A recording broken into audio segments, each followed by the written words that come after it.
Good afternoon, everyone. We will be starting shortly. We're just going to give people a few more minutes to log in. Thank you very much.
Well, good afternoon, everyone. We're going to go ahead and get started. I want to, first of all, welcome you and thank you for joining us for the Benning Road Bridges and Transportation Improvements Project. I'm Charlotte Ducksworth. I'm part of the public engagement team. So welcome again this afternoon. Next slide. So to begin, I'm going to just go over some logistical items regarding the platform and just some items regarding how to use it as we go through the meeting today. Please note that this is an open meeting, and as required by DC Code 2578, this meeting is being recorded, and the recording will be made available to the public. The public will be able to access this video on the benningproject.com website, as well as on the DDOT YouTube channel as well. We are being live streamed to DDOT's Facebook page. And I want to let everyone know that if you speak, your voice will be recorded. So if you do not want your voice recorded, please do not speak. But you may enter any questions or comments in the Q&A function at the bottom of your screen, which we'll review in the next few slides. If something happens and you do need technical support during the meeting, please call this number 202-309-3491. Next slide. So we are, of course, using the WebEx platform, and everyone is currently on mute. You cannot unmute yourself, but we will be able to unmute you during the Q&A portion of the presentation. And this just helps us ensure that the meeting continues to run smoothly. We also have a raise hand feature, which we will cover shortly as well.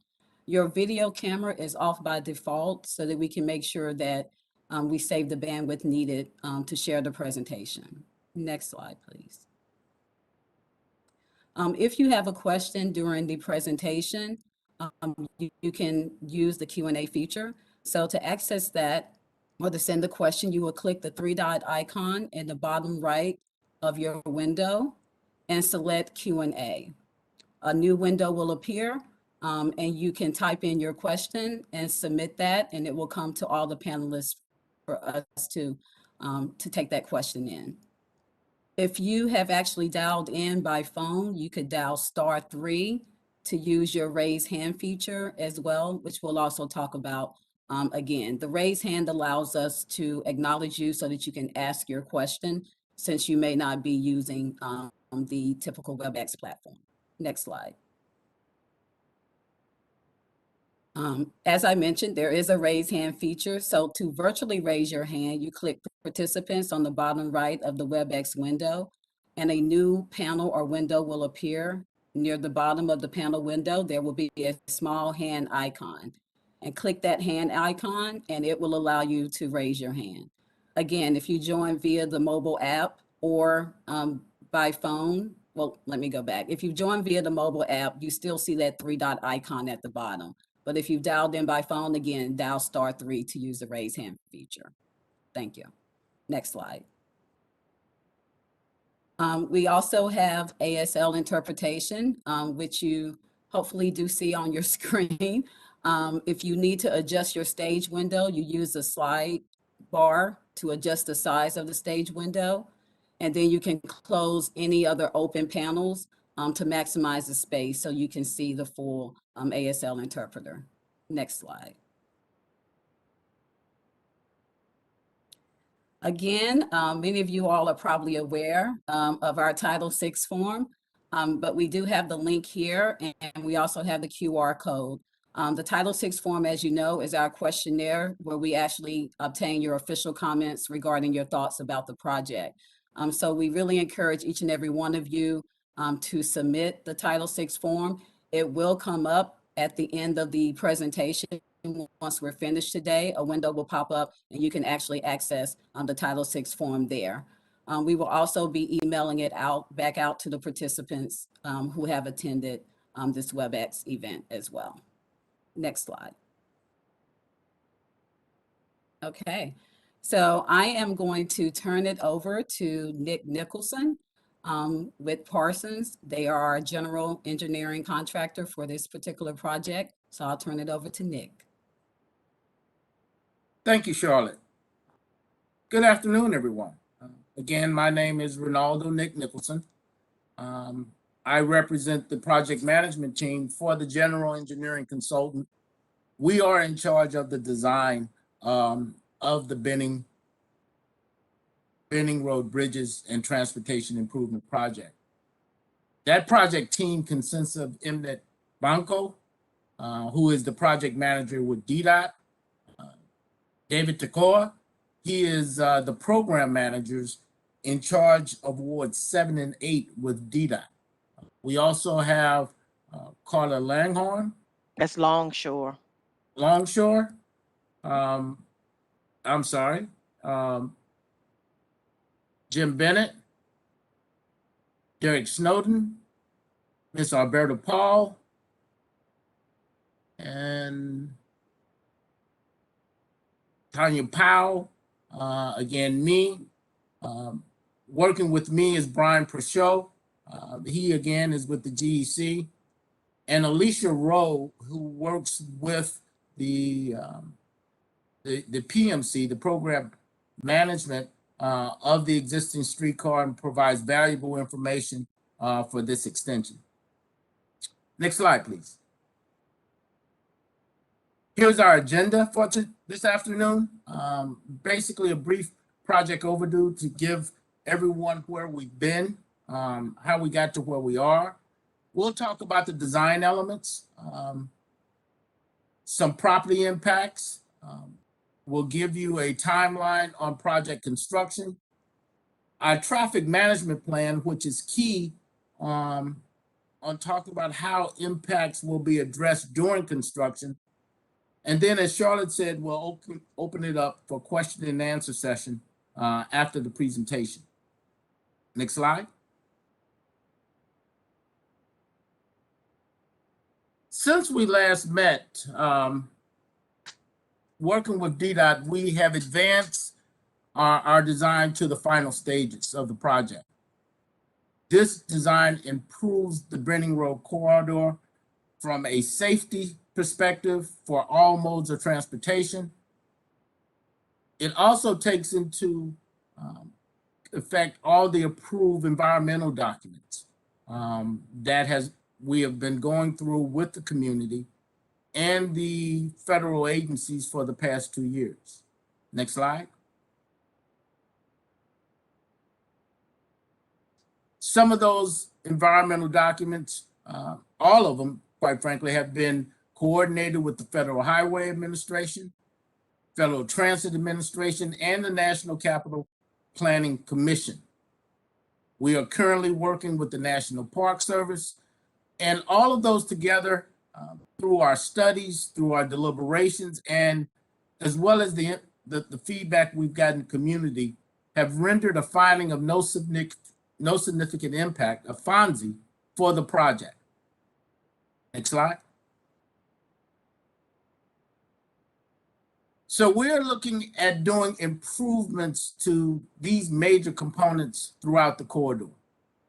Aging infrastructure on the bridges, They will be rehabilitated and replaced, providing safety enhancements for pedestrians, bicyclists, and again, in accordance with the American Disabilities Act. We're looking at streetscape enhancements, trees, lighting, to again improve safety of the corridor. And again, to improve mobility, we have major changes at the Benning Road DC 295 interchanges. We'll be coordinating streetcar enhancements along the corridor, extending it from Oklahoma Avenue to the Benning Road Metro station, And we've been coordinating with Metro to make sure there's a smooth transition between that Metro station at Benning Road, as well as bus stops throughout the corridor. Next slide. Again, graphically showing the overview, we have a 2-mile corridor where these improvements will occur. Again, from Oklahoma Avenue all the way to East Cap, over DC 295 and CSX Railroad. We'll be rehabilitating and replacing bridges, Ethel Kennedy, Kingman Island, and the Whitlock Bridge, again, over DC 295. That is a full replacement and reconfiguration with new ramps and connections, as I will explain as I go along. We'll also have enhancements to the bike facilities along the corridor. These facilities provide multimodal transportation improvement, and we want to make sure with the input of the adjacent community that we provide all those enhancements to make this a multi-use corridor. And finally, with the extension of streetcar, we'll be adding 5 new streetcar stations along the corridor, concluding at a plaza at Benning Road Metro. Next slide, please. Community engagement is always important to us, and we have done that throughout this project, starting back in 2014. I think the last time pre-pandemic we met was in February of 2020. And what our purpose is today is to update everyone on the advancements of detailed design, as well as next stages of the project. We look forward to continuing engagement with the community, not just as we finalize this design, but as we go through the construction phases of the project. Next slide, please. That community engagement has provided us with very important stakeholder priorities, which includes pedestrian safety, safer, more distinct bicycle paths, enhanced transit services, landscaping, street trees, more visibility for public safety with lighting, and solutions to traffic congestion throughout the corridor and the region. Next slide. Our current project schedule is, as I stated, we are finalizing the design. We anticipate on having that final design available to start the procurement process, beginning with utility relocations in 2022, and the actual advertisement of the project in late 2022, early 2023. Once we have selected a contractor, that contractor is anticipated to complete the work in 3 years, the transportation improvements, which will allow us to start taking advantage of the new movements, enhanced safety, and better visibility of the corridor. Lastly, the extended streetcar will be commissioned in the 2026 timeframe, with anticipated revenue service in 2026. That's our current schedule, but we're looking for enhancements and improvements as we continue to work with our stakeholders, as well as the third-party utility owners that are very active in the corridor. Next slide, please. Some of the design elements, again, are bridge rehab and replacement. The DC 295 interchange modification, those improvements are very much an integral part of our overall solution. But we're also doing individual intersection improvements, again, to improve safety and visibility between our pedestrians as well as the commuting public. We also have enhanced facilities for pedestrians, bicycles, and again, American Disabilities Act participants. Lastly, the extension of DC Streetcar will have 5 new stops and a new transit plaza at the Benning Road Metro Station, which will be the terminus of this Benning Road streetcar line. And finally, we'll look at how we have improved traffic by easing congestions, again, at those major intersections of both DC 295 as well as East Capitol Street. Next slide. Looking at the bridge rehabilitation and replacements, starting at the Kingman Park, then going to the bridge over the Anacostia River, and finally, Whitlock Bridge over DC 295 and CSX Railroad. As I stated before, the reconfiguration brings a lot of opportunities for us to enhance pedestrian safety, as we're doing here at Kingman Island, where we'll have a shared use path on both sides, protected by barrier from vehicular traffic. Continuing on to Anacostia Avenue,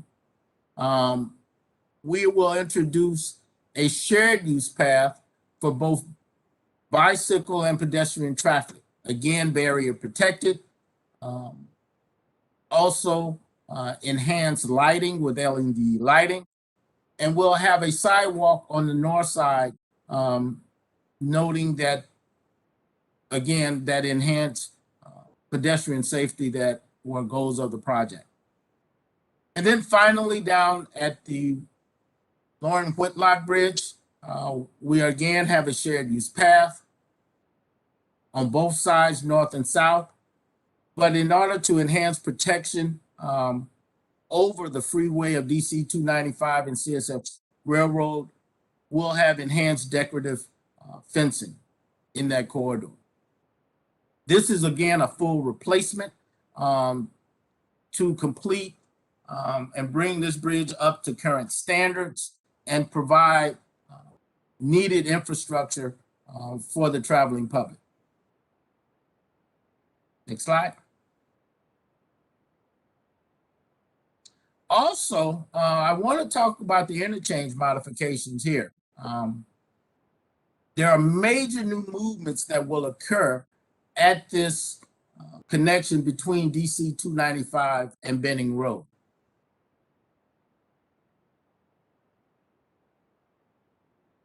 This graphic shows the existing movements. You will note today that there are west side connections to Benning Road, but there are no east side connections to Benning Road, which means this traffic had to find elsewhere in order to get to this part of the city, whether you're going to H Street or the areas of Minnesota Avenue. What we're looking at doing is, through the modification, is providing additional local access from Benning Road at this location. Providing missing freeway connections will provide improved traffic flow. There are 3 movements that will remain the same as you know them today, but we will also be adding ramps to this intersection to provide access from northbound DC 295 to westbound Benning. We'll also be providing access from Benning for vehicles that would like to continue north on DC 295. And finally, there will be a connection that will provide access from westbound Benning Road to southbound DC 295. All of these movements will be provided in the reconfiguration of this interchange. And we see that providing more stability from traffic congestion and just improving the mobility of the whole area by basically not depending on interchanges at Nanningham and Barrows or East Capitol. We have redistributed the traffic to provide more uniform use and access to the DC 295 corridor.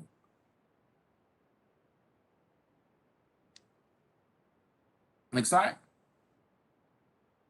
The interchange also improves access, more safe access to River Terrace. We will be extending the exit ramp further south, which provides more length or time frame for cars to get to that point versus weaving on further southbound routed traffic. These enhancements are overall safety as well as accessibility improvements to this community. Next slide.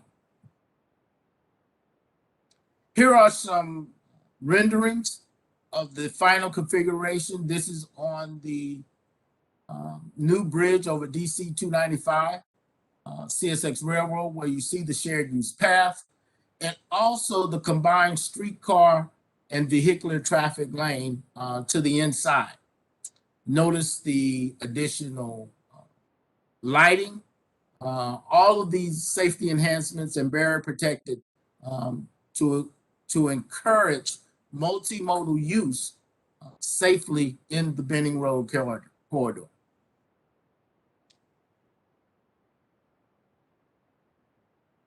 This graphic shows looking south on northbound DC 295, where we were introduced from Benning Road a new northbound ramp. You see the ramp to your right coming at us, as well as maintaining the two existing lanes of northbound DC 295 traffic.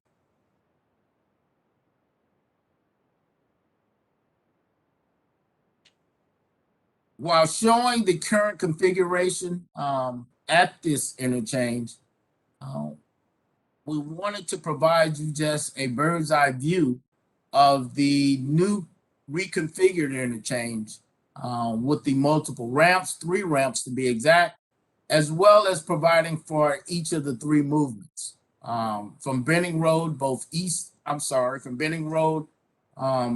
northbound and southbound DC 295, as well as direct access from DC 295 to turn either left or right on top of the new bridge at a control signal. That signal will also control the access of DC streetcar. So it's a multimodal bridge that will be replacing the existing bridge with, as well as providing for these new additional movements. Pretty exciting. Next slide, please. Intersection improvements. The project has looked at each of the intersections to provide enhanced safety for pedestrian and bicyclists, as well as accommodating transit. We have realigned driveways to be consistent with current DDOT standards, and we're looking at providing high visibility crosswalks perpendicular to minimize the crossing distance for pedestrians. This is the Kingman Island intersection improvements. Next slide. At Anacostia Avenue, we're enhancing the connections of our shared use of our cycle tracks to the Anacostia Riverwalk Trail. We show the pedestrian islands for refuge as you cross Benning Road. And again, the relocated bus stop in conjunction with our shared use path trail improvements. Next slide, please. 34th Street, similar improvements are planned. Again, the crosswalks and the refuge areas in the median for pedestrians, along with Sidewalk and shared use paths on both sides of Benning Road will be again provided. We will also have streetscape along the whole corridor to enhance the walkability of the corridor and encourage that type of usage throughout the communities. Next slide. Even at Blaine Street, where we have the awkward intersection, the angled intersection, we have provided a shorter crosswalk to again enhance pedestrian safety. But I think it's worth noting also how we are preserving the existing trees throughout the corridor. We want to maintain the growth of these trees, and there will be minimal impact due to our construction. But where we do impact trees, we will be replacing those and maintaining those to make sure that they get established growth adjacent to Benning Road in the streetscape. Next slide. As I said, pedestrian and bicycle improvements are very important to the project. It is based on the feedback that we've gotten throughout our engagement. And we will provide improved sidewalks and crosswalks as well as cycle tracks where space provides, and where there's not sufficient space, a shared use path. Looking at our crosswalks, it would be high reflective materials that will be used with corridor low maintenance LED lighting to enhance the safety for all that use the corridor.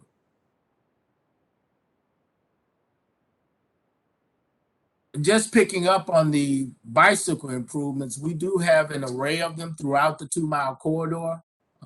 Again, with shared use paths, cycle tracks, and as we get to the plaza at Benning Road Metro, where we will have a total walkable space for not just transit users, but also the businesses that are growing in that part of Benning Road.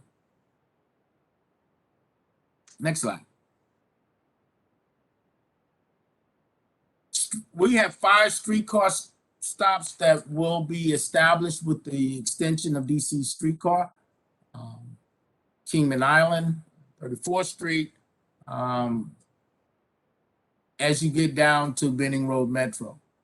These stops will be typical and similar to those that are in the H. Benning corridor, but with some safety enhancements as we have worked with the PMC to see where we can provide some improvements as far as access via signals, making sure that we have level boarding areas, as well as shelters and seating, and providing on time, real time, shall I say, information regarding the streetcar.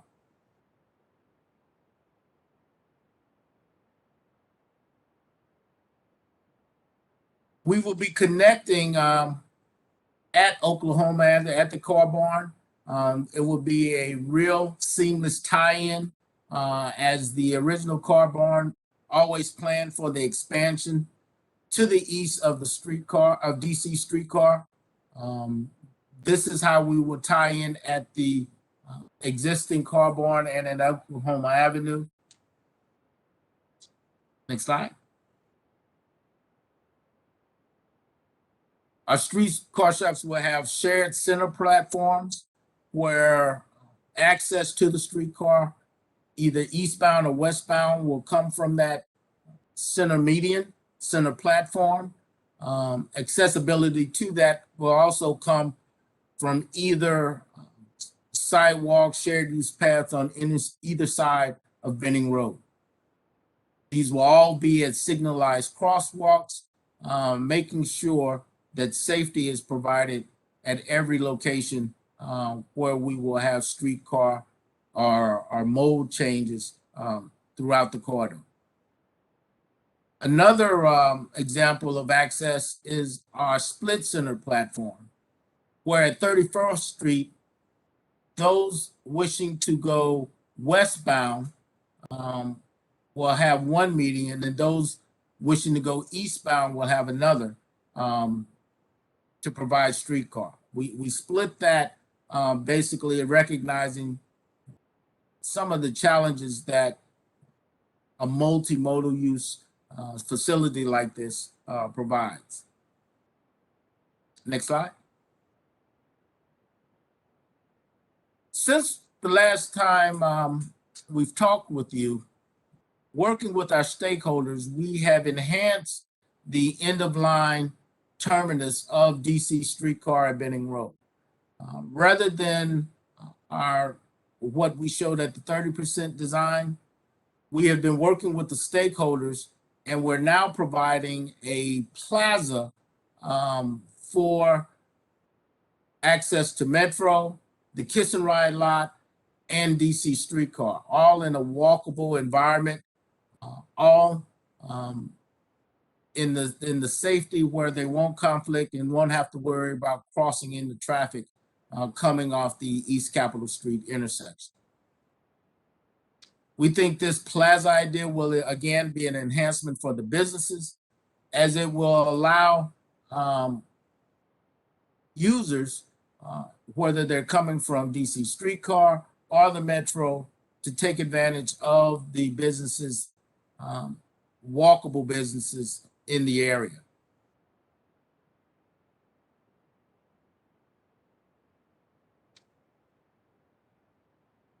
Next slide, please. As we develop our plans, we began to define areas where we will need what we call temporary construction easements. These temporary impacts are so that we can tie in steps, tie in landscaping, tie in the grading that we're doing adjacent to these private properties to make sure there's a smooth, seamless transition. This temporary easement will last during construction, approximately 3 years, and will provide us the ability to improve access to driveways throughout the corridor as well. We want to make sure that we bring our driveway accesses up to standards to provide, again, compliance with the American Disabilities Act, but also make sure that we adhere to the grading and drainage requirements, stormwater management requirements set up through DDOT and their standard specifications and standards. Next slide, please. Our construction timeline is very aggressive, but very, I would say, very feasible. From the standpoint we're finishing the design, we look to start an array of utility relocations in 2022. Those utility relocations are preferable, and they deal with Washington Gas, Verizon, Pepco, everything that you have in an urban center, urban area like Benning Road. We have to adjust them prior to our contractors get out there such that we can maintain that aggressive schedule. We see construction beginning in the spring of 2023, again with completion in 2026. This timeline looks at all the impacts and everything we have to do to get federal approval, and is very realistic, as I said, as we go forward to implement the Benning Road Bridges and Transportation Improvement Program. Next slide. During construction, we want to keep everybody informed of the progress, the impacts, the lane closures. We will have advisories that will come up in all media formats. We will have a website where individuals can check on the status or the planning efforts of the contractor through their smart devices, or just through their desktop. Construction updates and these traffic advisors will be available throughout the construction. And we want to encourage everyone to stay tuned to them as we move from the utility relocation phase, construction phase, and as we get into commissioning streetcar itself. Next slide. We want to make sure everyone is still able to traverse the corridor safely, whether you're a bicyclist, pedestrian, utilizing transit. Our plans are such that we minimize and maintain traffic throughout construction, but there will need to be awareness of what will occur. And in doing this, our people will be out advising local communities. We'll have accommodations for ADA access, as well as all crosswalks and public transit will be maintained.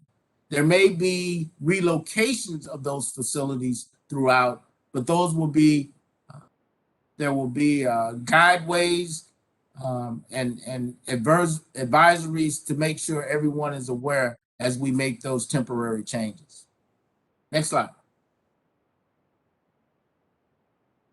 We also want to talk about, yes, there will be impacts during construction. As I have always said, sometimes you got to have a little pain to get gain.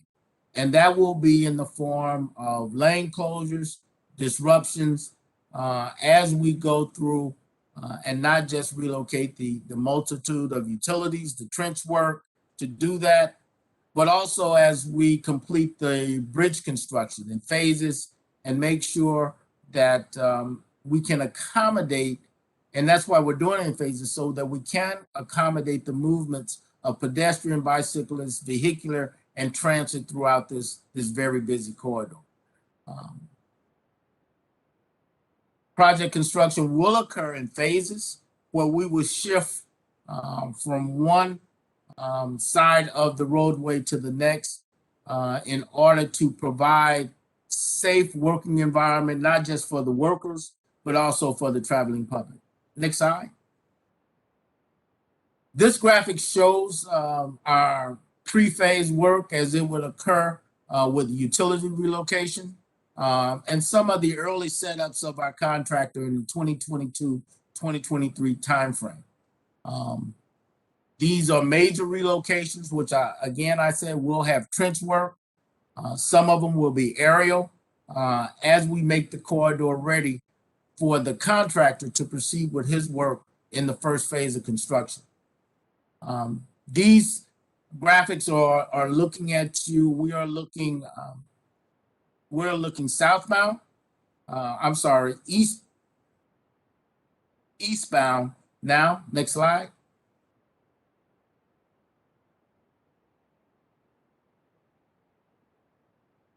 So the first slide will basically be to work in the first phase will be to work in the median and on the south side of the corridor, where again, you will have reconstructive work of the pavement, installation of storm sewer and sanitary sewer, stormwater management, as we construct those improvements on that side. Phase 2. We'll switch to the north side, where again, we will be doing trench work, paving, flat work on the sidewalk and shared use path, and continue both on the Lorraine Whitlock Bridge, as well as the other major bridges throughout the corridor. This is broken down into sections where you can see each phase will work independently. And our contractors will look to minimize that disruptions, but also have a continuous corridor that can maintain all movement safely. Next slide. Phase 3, we start to complete our work on the west side of the job, or west of 34th Street. In the middle, we're doing our final phases of construction tying in the DC 295. And on the eastern corridor, we are getting into the final configuration. And lastly, phase 4, it will be when we come back and complete the stations, primarily on the western part of the corridor, as we start our commissioning of the streetcar itself and all the life safety enhancements that are being incorporated, making sure the communication systems and all of the, again, traffic signals and intersections are coordinated with the communication systems of streetcar.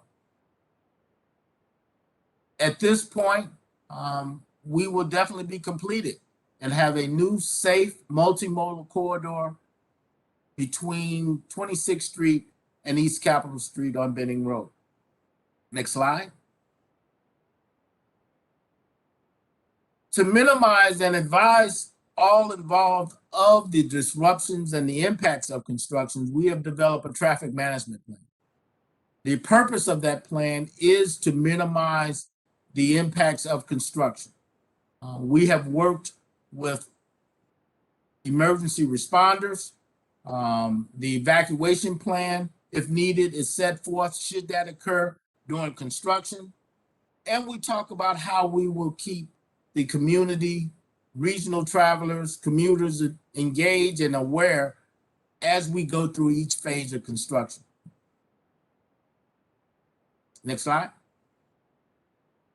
Some of our strategies are, again, just public awareness to make sure everybody is aware of each stages. We will have detours for some movements at some times.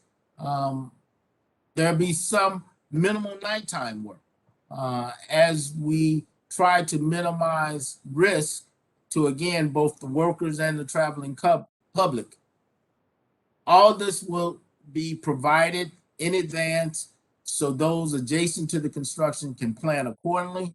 And more importantly, commuters can map out their route every morning because they are aware of what the construction impacts will be.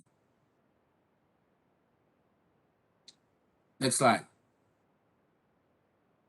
Some of the anticipated delays based on our models are shown on these slides. For the first and second phases, eastbound during the PM peak hour could experience some delays of up to 5 minutes. That's what our traffic modeling is showing us. There'll be less in the morning rush hour, but the unpredictability and the lane closures as we see construction going forward will show a particular delay in the PM timeframe. This can be managed by staggering your work hours, maybe looking at East Capitol Street, and basically alternate routes to get to those points east and northeast of the corridor. Next slide, please. We also anticipated major delays in the morning for those on Kenilworth Avenue trying to go west on Benning Road. Again, based on the construction sequencing and how we see the project being built, we will be advising those that normally take this route to consider staggering when you come in, or maybe found another way to get to the city in the morning rush hour. Next slide.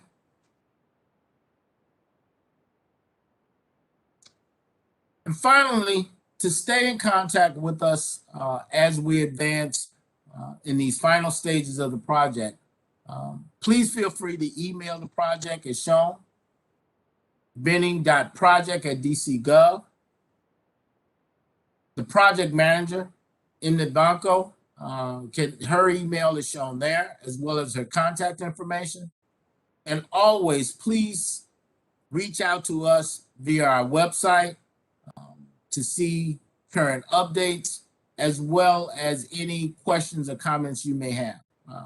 The project GC staff and DDOT will be monitoring this website and look forward to continue working with the community in these final stages of the design and as we move into the construction phase of the project. With that, I turn it back over to you, Charlotte. Thank you, Nick. Again, you all, I'm going to ask you to provide any additional comments that you may have via the Title VI form as well. That is our way of making sure that we document any thoughts or suggestions or things that you may have regarding the presentation and what you've seen today. As you see on the screen, there is a QR code. The link actually is also listed there. And please note that it will come up once you end your session today. It will pop up as a pop-up window so that you can complete it as well. On our biddingproject.com website as well, you can subscribe to make sure that you receive our emails and updates. So please feel free to do that as well. Next slide. So we are about to go into the Q&A session, and we do have several questions. So good to see that. For those who have not submitted a question, you can type your question into the Q&A feature. As we mentioned, if you need to raise your hand, if you're not able to submit a question online, select the three-dot icon to raise your hand as well. And again, please, even after today, send your comments through our Title VI form so that we can make sure we document any comments and thoughts you have again. So this is the time. Sarah, I think I'm going to turn it over now to you to go through some of the questions that we have in the Q&A. Thank you, Charlotte. Okay, so the first question we have is a three-part question. Is the construction still expected to start in December of calendar year 2022 and be completed in calendar year 2025 or 26? The second is, do the construction schedules for all the streetcar elements and all the non-streetcar elements differ significantly? Should we expect the streetcar elements and non-streetcar elements of the project to move in concert and all elements completed by calendar year 25 or 26?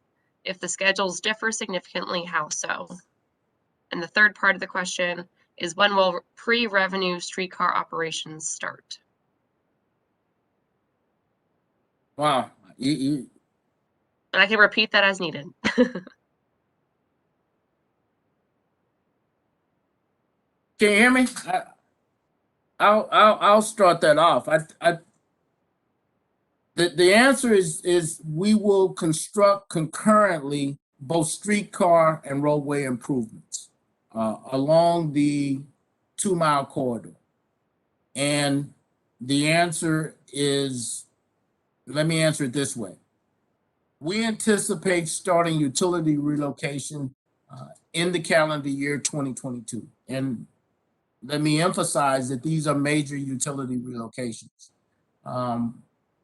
Where Washington Gas will be out occupying a lane. You will see Pepco putting up poles along those areas west of Minnesota Avenue. So these are major construction activities. However, our actually roadway and streetcar contractor will not come on board to probably 2023. This is a major project, a major civil infrastructure project. And in order to give the contractor sufficient time to bid, develop bids, and for DDOT to review those bids, we just see that time taking in the 2023 timeframe. From there, he will construct all improvements. Working with the utility companies at times. So you will see a plethora of activity throughout the whole corridor. DC 295, west of Minnesota Avenue, east of 34th Street. The contractor will have the ability and is encouraged to attack the construction of all areas concurrently. We do see our current schedules do predict that construction of the roadway improvements should complete in the late 2025 timeframe, meaning that DC 295 and Benning Road will open. The streetcar tracks, substation, and all connectivity to that will be complete in that timeframe.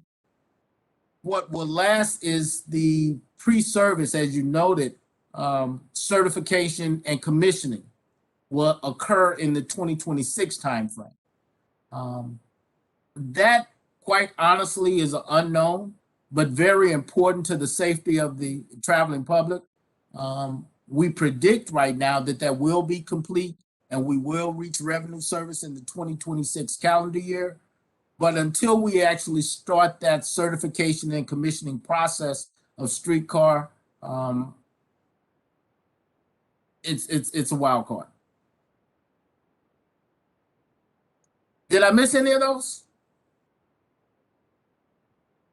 I think you got all three. So I think I did. I will answer that. I'll announce them one by one next time. So the next one that was asked by a couple of folks was, why won't the streetcar have a dedicated lane that it doesn't have to share with cars?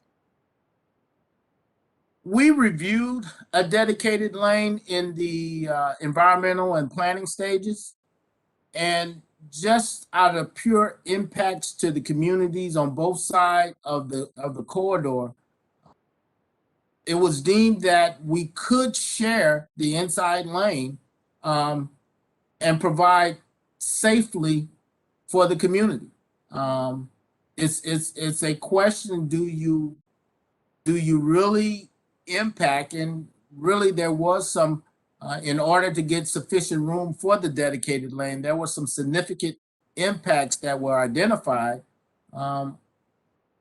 Based on that, and in an effort to minimize those disruptions and impacts, the decision was made to have a shared inside lane, as you see in the typical section, and was approved in the FONSI as of reviewed by both the Federal Highway Administration and Federal Transit Administration.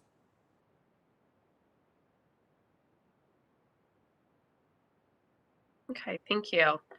The next question is, why does the shared use path stop before the metro station? The shared use path. Well, I'm not sure that it does, and I'm gonna let Prakash provide more answer. But as we transition from a median terminus at the Benning Road Metro Station to what we're showing as our plaza, I think we wanted to make sure we could accommodate as much walkable space as we could in that area. At the same time, we wanted to minimize property impacts for those commercial properties that are on the south side of Benning Road. Prakash, please jump in and if I miss anything in that regard.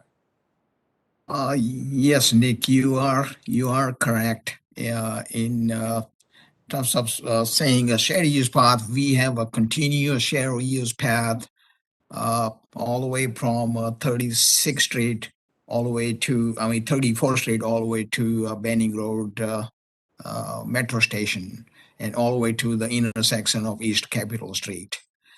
So we do have a shared use path. In some areas, we have a bike path and a sidewalk separately, but we do have a continuous sidewalk from the beginning of the project to the end of the project. Along the south side, eastbound roadway side. Thank you. All right. The next question is, well, it's a little bit of a comment and a question. First is, really excited for all of this. Thank you for your work. And then the question is, for the off-ramp on southbound 295 into River Terrace, some of the alternative streets to have that ramp empty onto are narrow and curved. While I don't want to impact anyone's property, are there plans to minimize and slow down through traffic? Trucks already get stuck on Baker, and it's wider and straighter than those other streets.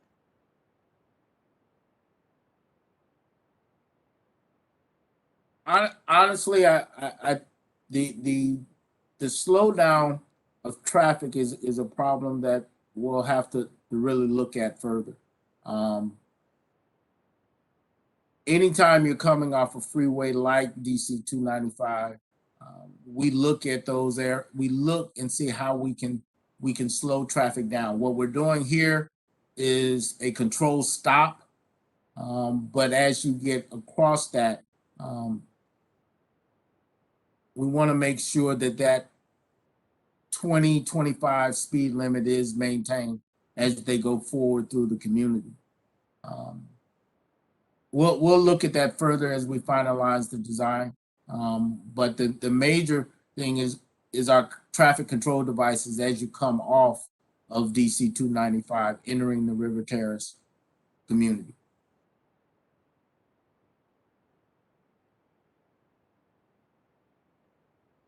Okay, the next one is a bit of a follow-up from the why streetcar only designated lane has not been provided. It was specific to the section between, let's see, the stretch of Benning currently has 4 lanes of traffic on each side between Kingman Island and the 295 bridge. So has any consideration been given to that specific location? Prakash, I'm gonna ask you to jump in on specifically that area, if you can. Sure. So in the beginning sections up to those ramp entrances, we have basically a 3-lane each way on a Benning Road to accommodate all of the traffic that is coming, going on and coming off the freeway. Anything beyond that point is back to the normal 2-lane traffic on Benning Road. And if I neglected, Prakash is the lead roadway engineer on responsible for the final design. We reconfigured this. Since I missed his introduction. Thanks, Nick. Okay, one other follow-up to that. So understanding that the streetcar only lane is not a designation made today, does the plan include the potential to implement a dedicated streetcar lane in the future? There are no plans to do on this stretch between 26th Street and Benning Road Metro to provide a dedicated streetcar lane. Okay. All right. The next one is related to the Anacostia Avenue intersection improvements. Do these improvements take into account that the Benning Road trash transfer station located behind the Pepco facilities now accept personal documents to be shredded on the first Saturday of each month? The improvements are considered out through 2045. So whatever plans that are in the city's plan, in the regional plan, as far as land use, as far as industrial use, are incorporated to the traffic and planning documents of the project back in 2014. As we went to final design, we continued to coordinate with agencies, both, again, regionally, as well as the local planning offices of the District of Columbia. So to answer the question, industrial use off of Anacostia, Kenilworth, DC 295, those major corridors, as well as the land development, the current development that is considered in the Minnesota Avenue area, has been incorporated into the overall design of the project.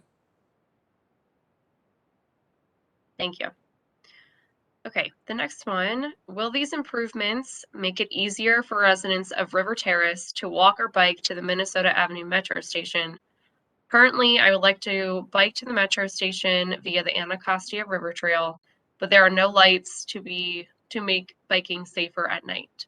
I'm wondering if access to the Metro Station, either on the trail or by street via Benning Road, will become safer and easier for cyclists and pedestrians coming from River Terrace. The answer is yes. The bicycle and safety enhancements, some of which was named in the question, are all being provided in the project. And whether you're riding up over the bridge to get to the Benning, the Minnesota Avenue Metro, you will have a shared use path. You will have lighting throughout the corridor. You will have traffic signals that consider pedestrians and bicycle crossings. The current configuration as you exit River Terrace to Benning Road will be enhanced and improved such that you can get to the bridge safely and accommodate, again, bicyclists and pedestrians. So my response is, again, is yes, you can. This will improve pedestrian bicycle access, not just to Minnesota Metro Station, but also to Benning Road, should you want to continue east along the corridor. Thank you. Okay, the next is related to construction phasing. Can you provide expected date ranges for each of the 4 phases of construction? Predicting 4 phases without a contractor is really hard. Is really a challenge right now, because each contractor, as he bids the job, will have different equipment, different resources. So right now, that is pretty hard to predict, and I wouldn't want to skew what the contractor would do in the future. But I would also point out that because we have 3 distinct different sections, whether you're talking 34th Street to 26th Street, which, as one previous question pointed out, is a wider roadway section. The new interchange at DC 295 is a very challenging structural component of the project, as we not only construct new bridges and ramps, but we have to demolish the existing bridge. And lastly, as you get past Minnesota Avenue to the east, you have a very fine, refined corridor with utilities beneath the grade, full of trees, and just challenges throughout. So the point I'm trying to make is hard for me to predict right now what the contractor would do, given he will have the ability to provide resources, equipment, accelerate and coordinate all the work. And given those 3 different sections, he may apply different resources to different sections throughout. What I will share with you is, as we get to those phases and learn about them with our contractor through our website, through future meetings, whether virtual or in person, we will keep the community and the regional commuters aware of where those segments and how those phases will change. As soon as we get a schedule from the contractor, we will let the community know, not just ahead what to expect, but any changes that may occur due to his progress.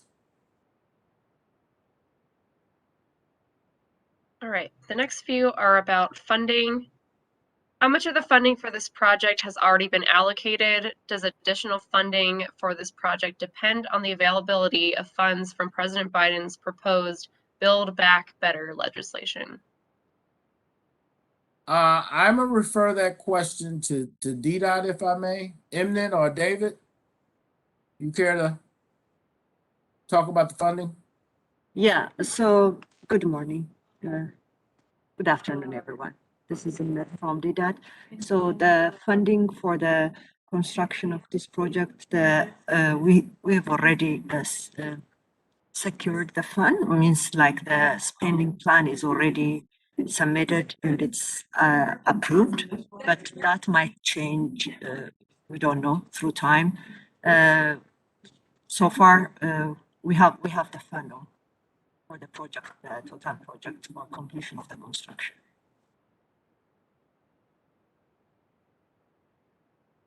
Thanks, Mnet. All right. Is the development of local businesses along Benning Road part of this plan? This plan is strictly to provide the infrastructure and the extension of streetcar. I am aware of coordination or dialogue between components of the project and other agencies in the districts that are looking at the business development and maintaining those businesses throughout construction. And after construction is completed, the future, the long-range plans for looking at local business development. Ian, I know you are engaged in that. You care to jump in and help me here?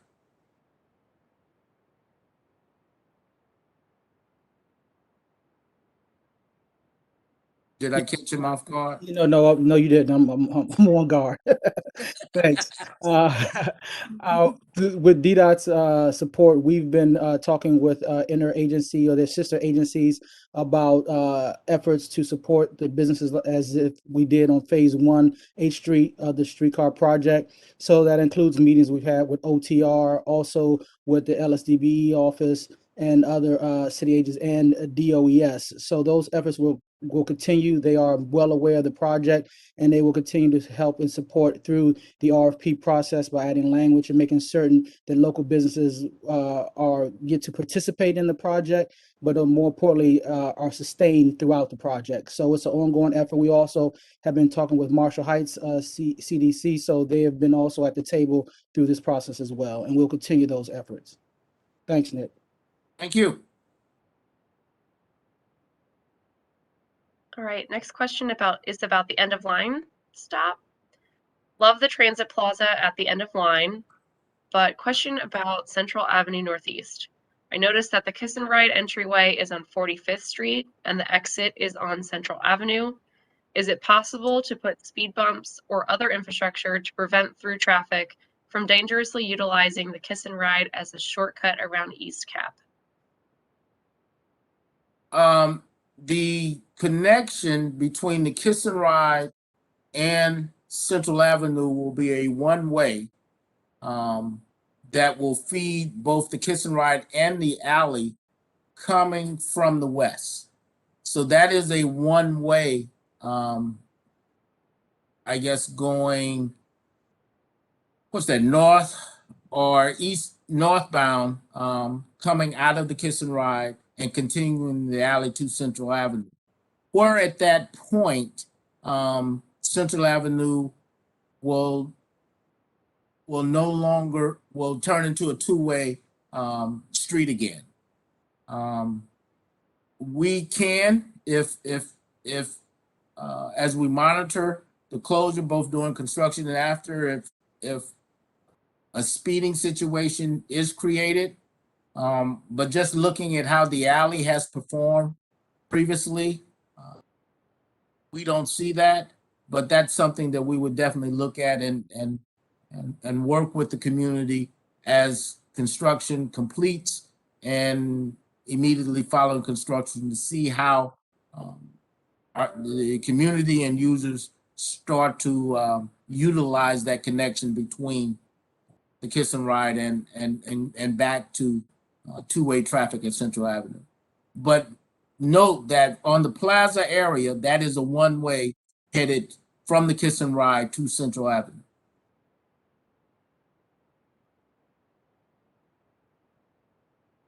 Okay, the next question is, do you have an engineer's estimate for this project? The engineer's estimate that we have posted is somewhere in the low $200 million. That is for construction and utility relocation. We are finalizing our estimate as we finalize the plans to take into account to the current commodity issues that are facing the nation. But we're looking and predicting at a overall project value of a construction value of somewhere in the low 200 million range for this project as we have defined it here. Yeah, one point that I would like to add Please, here Emily. is, Nick, yeah. So we have utilities along the corridor, and we need to coordinate the utilities except DC Water. The cost will be covered by each utility companies. So we're doing a very detailed estimate at this phase. The estimate that we shared you is of the 65%, 30% Correct. design level. So we are refining that to come up with a defined estimate, and we'll definitely share it or update the project website as we come to the 100% submittal or 100% estimate documents. I just want to highlight that. That's all. Thank you. No, great point. Thanks, Emily. Will this be a single design build contract?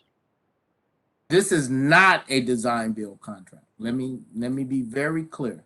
This is design bid build, where we are in the finalization of the design phase now. And once we pull that together, there will be an advertisement to receive bids, and then that low bid contractor that has provided us a representative bid, should DDOT award it, would then go on and build the entire project. As we just talked about, we see that value somewhere in the low 200 based on the 65% plans. And we are updating our estimate now, but this is not a design build project. Okay, the next is a bit of a comment with a question. A fully protected bike lane from Benning Road to the Stadium Armory Metro Station would be greatly improve transit access for Kingman Park and River Terrace residents. Is this part of the improvement plan? Okay, that's two questions again, Sarah. The the second one was from River Terrace, and I miss. The key is they're looking for a protected bike lane from Benning Road to the Stadium Armory Metro Station. From Benning Road to Stadium Armory Metro, that is outside the limits of this project.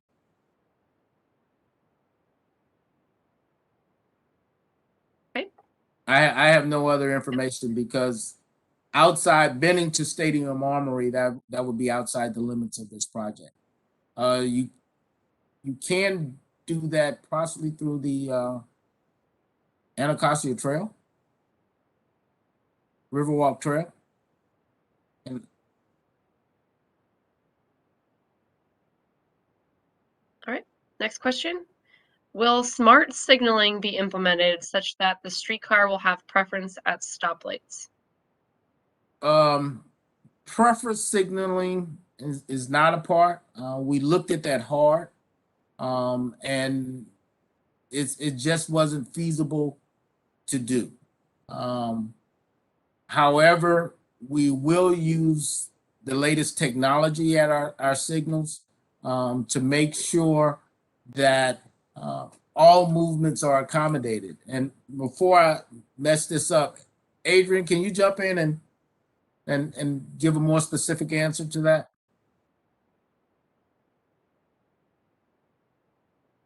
Sarah, can you repeat the question one more time? Sure, it's about preferential signaling for streetcar at stoplights. So you're talking about like the transit signal priority system? Yes, that's the way I Correct. see Okay, it. now I understand. Thank you for clarifying. We are still investigating transit signal priority throughout the corridor. Right now, DDOT's preference is not to use transit signal priority, but we're not precluding to use that in the future potentially as they upgrade the entire signal system throughout DC. So it's an ongoing conversation, but currently our project does not have transit signal priority. Thanks, Thank Adrian. No problem.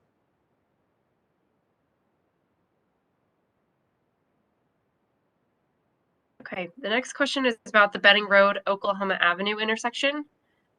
Was a new crosswalk considered on the east leg of that intersection at Benning and Oklahoma Avenue? This would provide a safer crossing for students traveling to and from the many educational facilities along 26th Street and the trail along the east side of Oklahoma Avenue. Currently, students must cross both Benning Road and Oklahoma to access the trail. I think there's a graphic showing the crosswalk at Oklahoma. Prakash, you want to jump in and talk about our logic and intent here?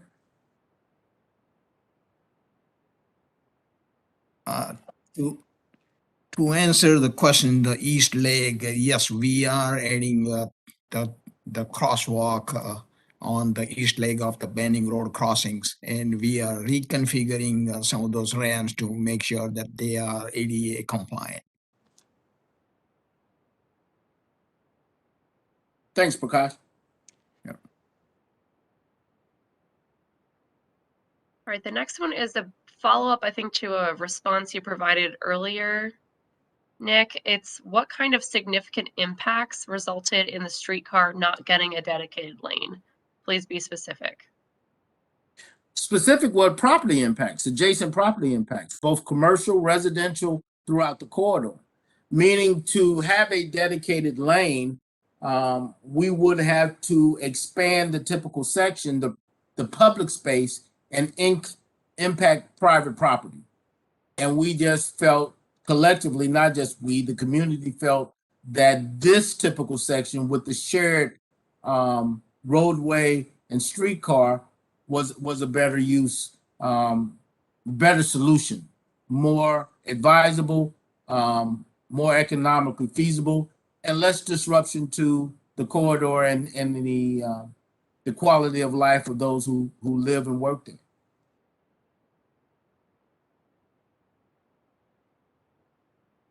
All right, we have two other follow-up questions to the Oklahoma Avenue and 26th Street location. So if we could pan back to that slide, that would be great. The first is, there are several schools accessed via 26th Street. If southbound traffic is shut down, traffic getting out of the area with the schools will shift dramatically. Has or will DDOT consider the effects of this change? And will parking also be affected on 26? I'm not sure. I'm gonna have to check with Prakash again. Prakash?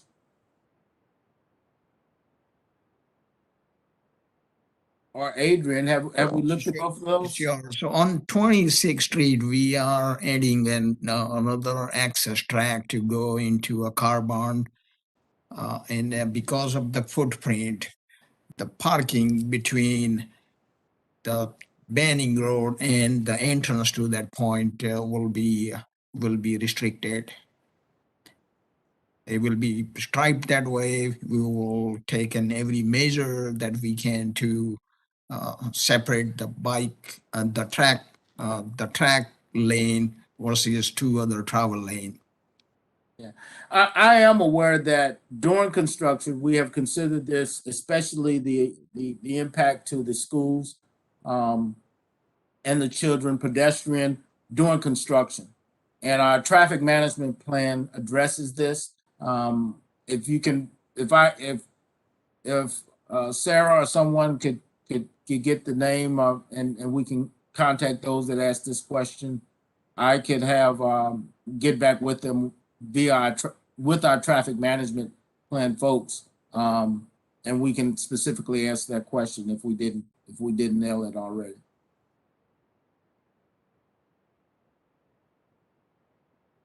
Okay. Another similar question was regarding children crossing Benning near Oklahoma Avenue and 26th Street. Are there plans to reduce the speed limit on Benning between Oklahoma and 295?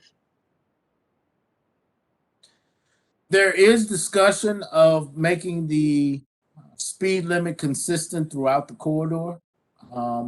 There's a study going on. Adrian, you want to jump in and give more specificity to that? Correct. You may have seen last week we were collecting speed data throughout the corridor. You might have saw the tubes on the streets.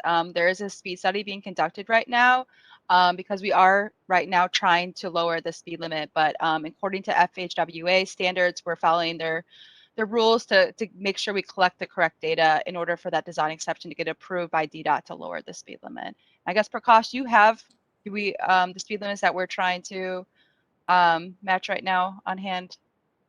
Yes, sure, Adrian. So from the beginning of the project, which is 26th Street, all the way to the 36th Street, we are trying to reduce that speed from 35 to 30, and that's how the current design plans are showing. From 36 beyond is back down to a 25 mile per hour speed. So there is a reduction in the speed.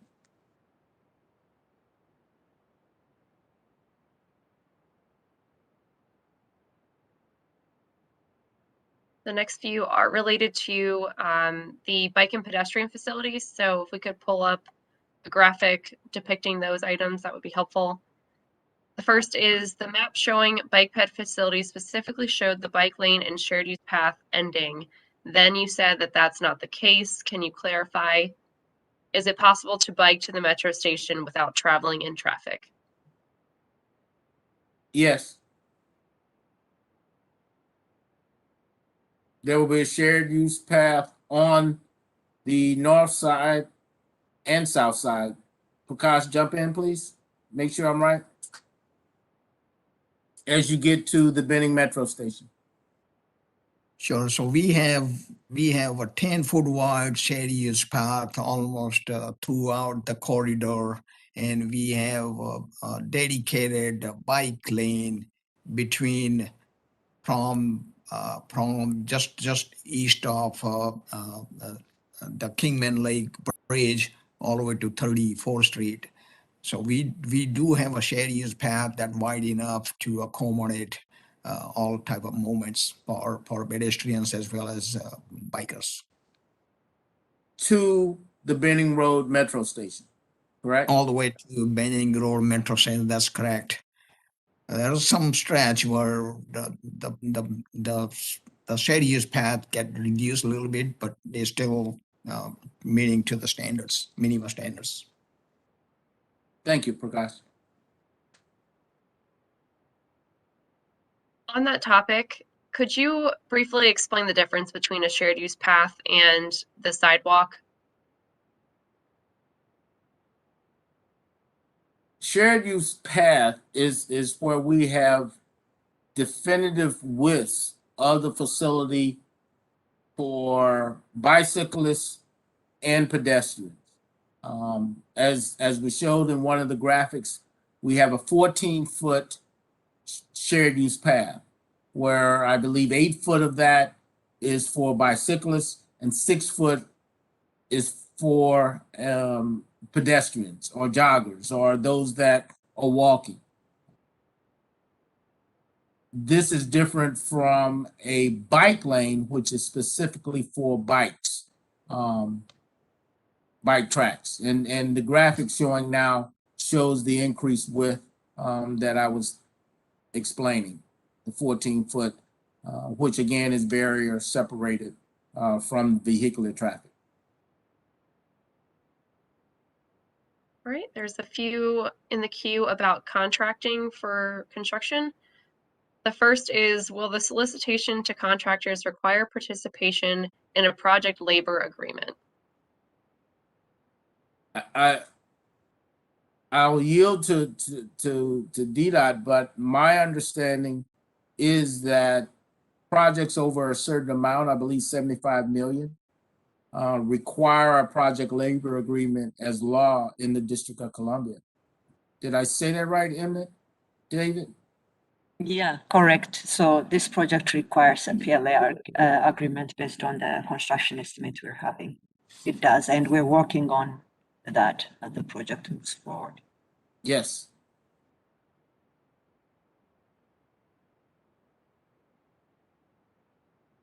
Okay, the next is it normal or typical that we don't yet have a contractor?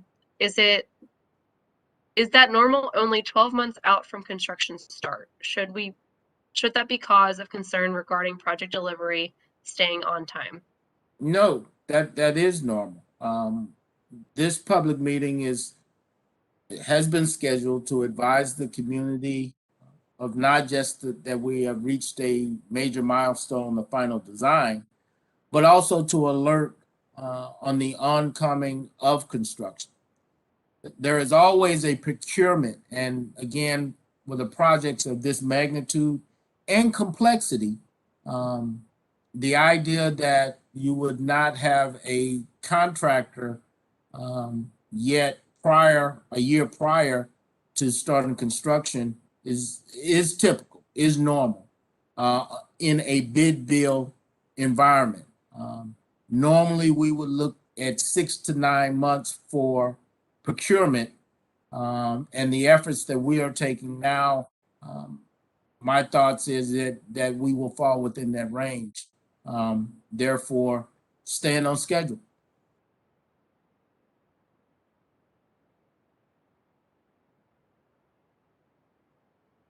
What level of participation for LSBE and MBE or DBE requirements are anticipated? Those are those goals will be analyzed during that development of the procurement contract. We just don't have that data right now. As we finalize the plans and identify the type of work, we then work with the DBE section and LSMBE to define based on criteria from the Federal Highway Administration / Federal Transit Administration to establish those goals.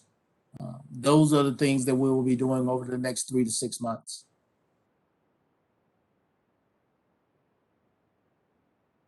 All right, this is a follow-up to, I think, the discussion about a path maybe to Stadium Armory. But DDOT briefed Hill East about a month ago. They are looking at bike lanes along 19th Street. They would connect with the East C Street Northeast project, and there is a bike path along the fields at RFK. So that's more of just a comment, but the next question is for things like dedicated lanes, smart signaling, and priority signaling. Is MoveDC the best DDOT team to advocate for those things?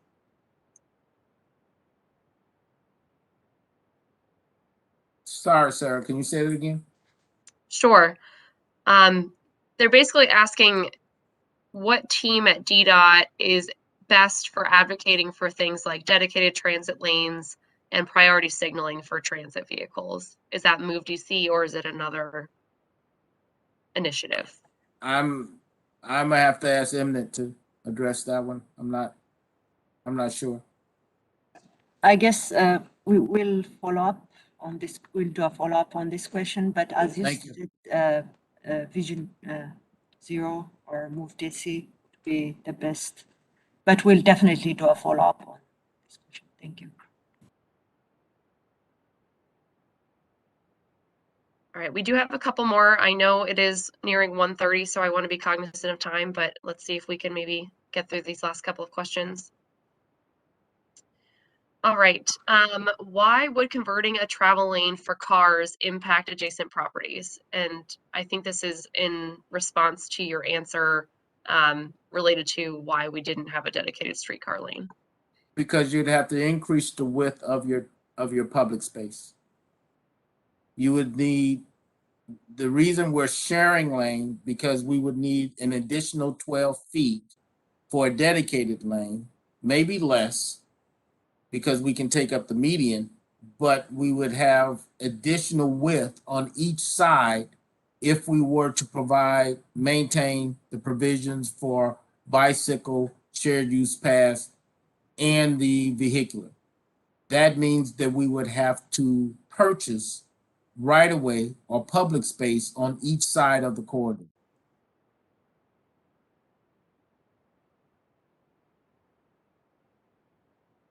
All right, I'll combine the next two. When will major track work start? And will noise and vibration mitigation measures be used? What can we expect? Again, the timing of the actual laying of the track is going to be a contractor dependent function. And again, I can't predict whether it's going to be in the first half, second half. It just wouldn't be credible for me to predict that without having the benefit of him knowing his resources, ability to get that iron track, etc. So that I can't do that. I can say that vibration and noise mitigation will be a part of the contract. We are looking at lessons learned from other major DDOT contracts in the area, and we will incorporate that into this contract with an effort to minimize and basically have an awareness of noise or vibration when it approaches those threshold levels. We will hold the contractor responsible for breaching those levels. And it is, I would end by just saying that those type of concerns are very much on the project team's awareness, and we plan on having some teeth in the contract to make sure that our contractor abides by them.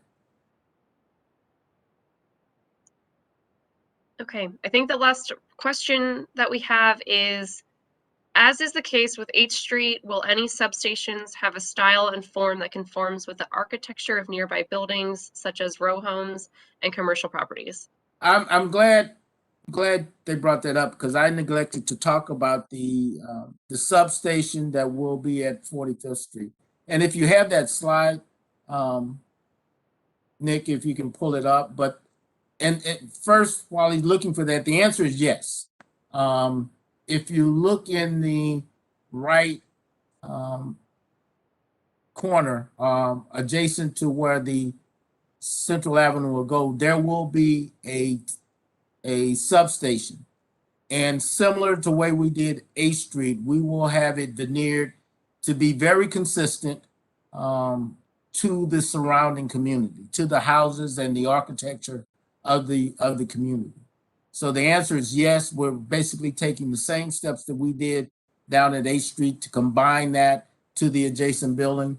And we will, if you keep reaching out to our website, if there is interest, we will have renderings to show that probably in the next 30 to 60 days on perspectives on what it will look like. Thanks for asking that. Sarah, were there any more questions? No, think I everything, understood. there's a few comments that we will follow up on. I think we've noted that in the Q&A, so this concludes the Q&A portion. Okay. One quick piece that I saw that we've gotten a couple of times is about the noise and vibration, Nick. Yes. Would there be any noise and vibration?